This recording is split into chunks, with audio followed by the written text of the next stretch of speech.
Conservative today. And this is what it said. This is my answer to him. These talks began in March and continued throughout the summer in a spirit of good faith and mutual respect for the delicate arrangements in Northern Ireland.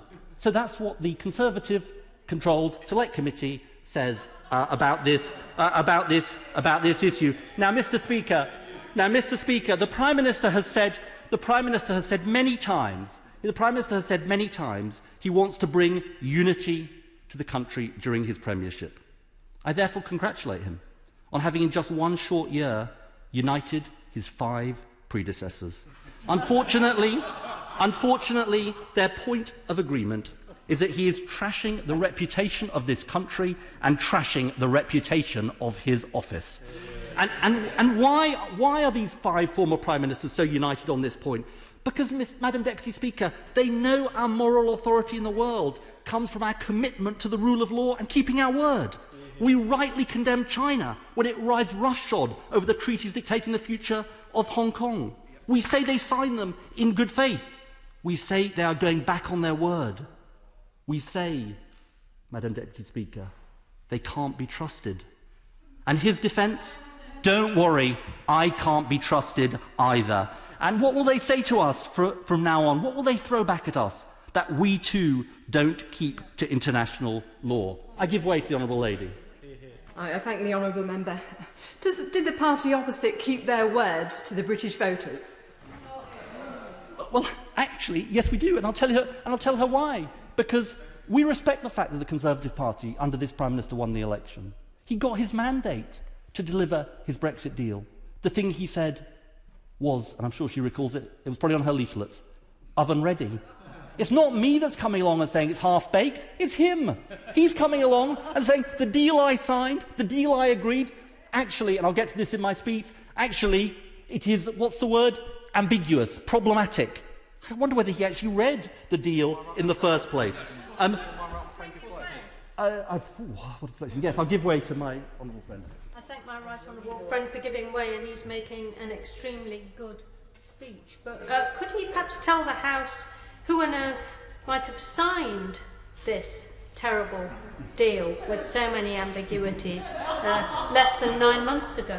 I do believe my honourable friend makes an important point. It's the Prime Minister who signed this deal. Now, I want, Madam Deputy Speaker, in fairness to the Prime Minister, I want to deal with each of the government's arguments that they've made in the last few days for this action, and it's quite hard to keep count of these different arguments. You know you're losing the argument when you keep making lots of different arguments, but I want to give the House, Madam Deputy Speaker, the top 5. Right. First, let's deal with the argument about blockades. Now, that argument, Madam Deputy Speaker, made its first outing in the Telegraph on Saturday from the Prime Minister, and obviously it made a big appearance today. I have to say, Madam Deputy Speaker, I don't like the ramping up of the rhetoric from the European Union that was on Thursday, following the Prime Minister's publication of this bill. But even by the standards of this Prime Minister, this is as ridiculous an argument as I've ever heard, even by his standards. And let me explain to him why. And the point was very well made by the former Attorney General this morning. This is what Article 16 of the protocol says. If the application of the protocol leads to serious economic, societal or environmental difficulties that are liable to persist or to diversion of trade, the Union or the United Kingdom may unilaterally take appropriate safeguard measures.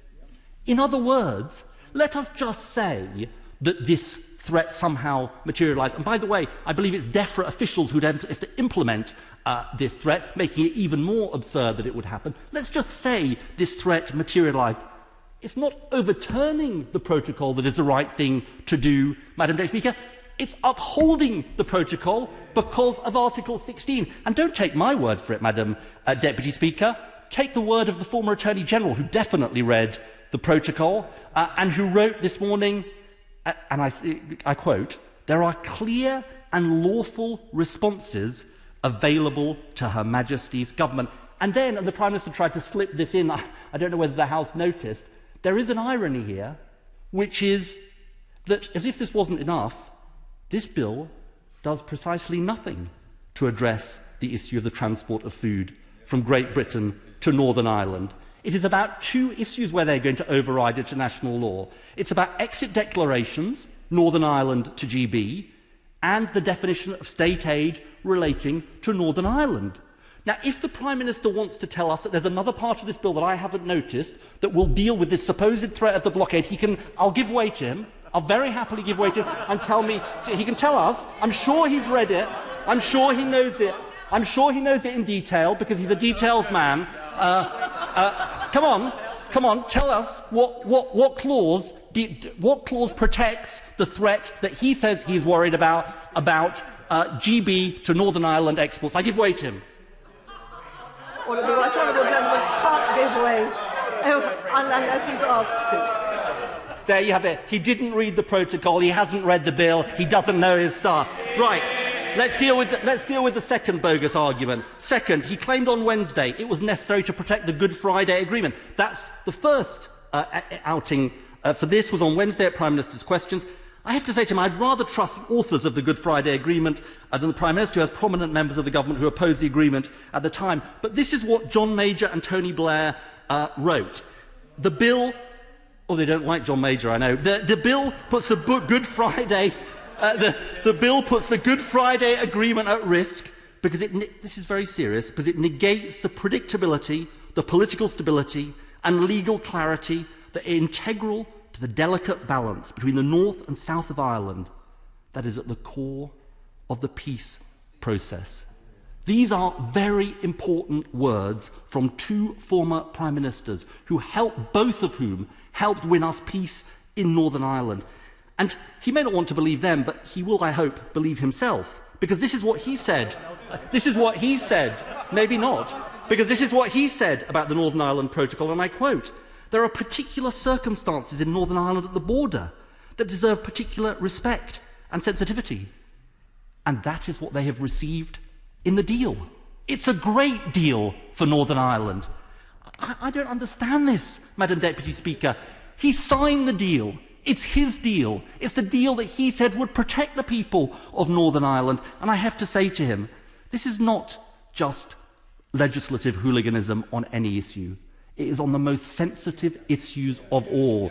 And I think we should take the word of two former Prime Ministers of this country who helped secure peace in Northern Ireland.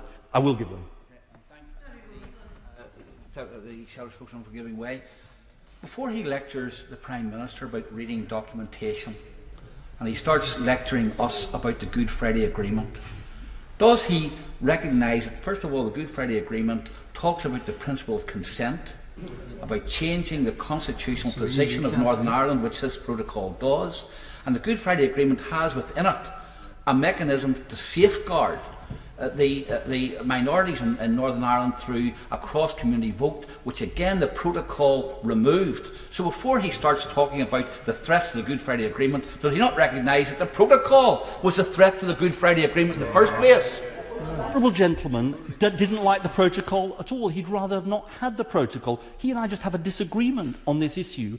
I believe that it was necessary to make special arrangements for Northern Ireland or for the UK to be in the EU customs union to avoid a hard border in Ireland. Now that's why the Prime Minister came along and said the protocol was the right thing to do. Let me deal with the third excuse that we've heard, Madam Deputy Speaker. This is the "it was all a bit of a rush" excuse. Or as the Prime Minister said in his article, times were, quote, torrid and there were serious misunderstandings. Madam Deputy Speaker, the Prime Minister tries to pretend this is some new issue, but they've been warned for months about the way the protocol would work. The Chancellor of the Duchy of Lancaster, who's sitting in his place, was warned at the Select Committee in March and was asked about these issues. The Business Secretary was written to by the House of Lords Committee in April. And let's just get this straight for a minute, because I think it's important to take a step back. What the Prime Minister is coming to this House to tell us today is that his flagship achievement, the deal he told us was a triumph, the deal he said, as I said, that was oven-ready, the deal on which he fought and won the general election, is now contradictory and ambiguous. Madam Deputy Speaker, What incompetence! What failure of governance! And Madam Deputy Speaker, how dare he try and blame everyone else?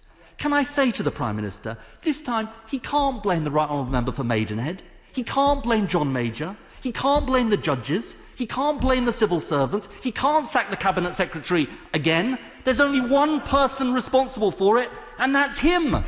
This is his deal, it's his mess, it's his failure. For the first time in his life, it's time to take responsibility. It's time to fess up. Either he wasn't straight with the country about the deal in the first place, or he didn't understand it. Because, Madam Deputy Speaker, a competent government would never have entered into a binding agreement with provisions it could not live with. And if such a government somehow missed the point but woke up later, it would have done what any competent business would do after it realises it can't live with the terms of a contract. It would negotiate a way out in good faith. And that's why, Madam Deputy Speaker, this is also unnecessary. Because there is a mechanism designed for exactly this purpose in the protocol, in the agreement, the Joint Committee on the Northern Ireland Protocol. And what did the Chancellor of the Duchy of Lancaster say on the 11th of March at the Brexit Select Committee? He was asked about the state aids, if you'll recall that. And he said, and I quote, "The effective working of the protocol is a matter for the Joint Committee to resolve." The remaining issues to which this bill speaks aren't insignificant, but nor are they insurmountable. And that is the right way to pursue them, not an attempt at illegality. Now, let me come back to the excuses. Fourth, on Sunday, there was the Justice Secretary's the fire alarm defence. So we don't want to have to do this, but we might have to. I want to be clear with the House about something very, very important about a decision to pass this bill. And I have great respect for the Honourable Member for Bromley and Chislehurst. But I want to make this point. The very act of passing this bill is itself a breach of international law. And I think it's I think it'd be wrong for honourable and right honourable members on either side of the House to be under any illusions about this as they decide which lobby to go into tonight. If we pass this bill, even if there's a nod and a wink from the Prime Minister to the honourable member for Bromley and Chislehurst, we equip the government with the power to break the law. That in itself is a breach of the Northern Ireland Protocol and therefore a breach of international law. Wait. I listen carefully to his formulation and understand much of what he says. However, an act passed by this House only becomes law when it comes into force. He will be right, I'd submit, to say that as soon as any of these provisions came into force, we will potentially breach international law. That is not quite the same thing, as I think he would fairly concede. That's not a risk we are going to take, Madam Deputy Speaker. So the fire alarm defence simply doesn't work. And finally, I want to deal with the last defence, Madam Deputy Speaker. This was floated as a trial balloon, you might say, by the Northern Ireland Secretary. I believe it was last Tuesday. He said it was a breach of the law in a quote-unquote specific and limited way. Madam Deputy Speaker, this really is a new way of thinking about legal questions. It now turns out that breaking the law specifically and in a limited way is a reasonable defence for this government. We've all heard of self-defence, the alibi defence, the innocence defence. Now we have the Johnson defence. You can break the law, but in a specific and limited way. And Madam Deputy Speaker, think about the current grave context we face. The Home Secretary, out today in the newspapers, warning everyone, you must abide by the law. By the way, on this, the Home Secretary is absolutely right.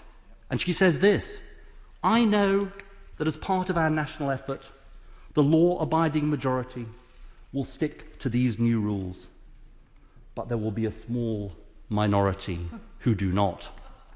You couldn't make it up, Madam Deputy Speaker. What she didn't say in this article, but what we now know about this government, is that the Johnson defence means something very specific. There is one rule for the British public and another rule for this government. Pioneered by Cummings, implemented by Johnson. That is the Johnson rule. So, Madam Deputy Speaker, this is the wrong thing to do. It is not necessary, and it is also deeply damaging for the country. Let's just think about this in terms of the impact on our country in the negotiations. The government's hope is that this will make a deal more likely. But that relies on the notion that reneging on a deal we made less than a year ago with the party we are negotiating with will make them more likely to trust us, not less. If I think about our everyday lives, and if we think about an agreement we made a year ago with somebody, and we were seeking to have another negotiation with them, and we came along and unilaterally reneged on the first deal we made, would it make them more likely to trust us or less likely to trust us? Obviously, it would make them less likely to trust us. And we know the risks. I very much hope the Prime Minister gets a deal. We absolutely need a deal as a country. We know the risks of a no-deal strategy, of no deal, if this strategy goes wrong. The Prime Minister said last week that no deal is somehow, quote-unquote, a good outcome. He's wrong. I hear from businesses all the time, and I'm sure the business secretary who's sitting in his place does too, who are deeply worried about the danger of no deal. I know what he thinks about their views because of his famous four-letter rant, but this is what they have to say. Nissan says there could be no guarantee about its Sunderland plant if there were tariffs on UK to EU trade. Ford have said no deal will be disastrous. The NFU say it will be catastrophic for British farming. Indeed, the Chancellor of the Duchy of Lancaster, when he was in the job as DEFRA Secretary, said the same thing. We're in the biggest economic crisis for 300 years, the biggest public health crisis for 100 years. No deal is not some game. It's about the livelihoods of millions of people across our country. And what about the prize trade deal with the United States? I know the Prime Minister thinks he has a friend in President Trump, but even he must recognise he must be able to deal with both sides. This is what the Speaker of the House, Nancy Pelosi, said. The UK must respect the Northern Ireland Protocol as signed with the EU. If the UK violates that international treaty and Brexit undermines the Good Friday Accord, there will be absolutely no chance of a US-UK trade agreement passing the Congress. This is the signal we're sending to our friends and allies around the world. The country known for the rule of law, the country that abides by the law, the country that founded international law. This is the signal we are sending. Madam Deputy Speaker, that's why we cannot support this bill, and we will oppose it tonight. The government must go back, remove the sections breaking international law, ensure the bill works in a way that respects the devolution settlements. That's what a responsible, competent and law-abiding government would do. This is a pivotal moment in determining the future of our country, who we are and how we operate. In shaping that future, we have to stand up for the traditions that matter, our commitment to the rule of law. This bill speaks of a government, a Prime Minister that is casual, not to say cavalier, and reckless about the gravity of the issues he confronts. He should be focusing on securing a Brexit deal, not breaking international law and risking no deal. He is cavalier on international law. He is cavalier on our traditions. This is not the serious leadership we need. That's why we will oppose this bill tonight. Yeah.